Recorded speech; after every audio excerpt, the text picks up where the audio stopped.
వారు సభని ఏర్పాటు చేశారు. నిబంధనలు తెలుసు కదా అన్నాడు రాజు.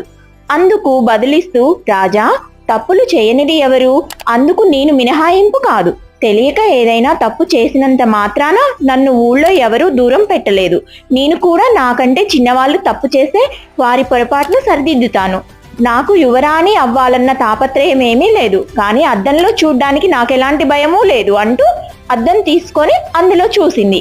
ఎలాంటి మచ్చలు కనిపించలేదు. ఆ వెంటనే అక్కడున్న మిగతా అమ్మాయిలు అద్దంలో చూసుకున్నారు. వాళ్ళకి మచ్చలు కనిపించలేదు.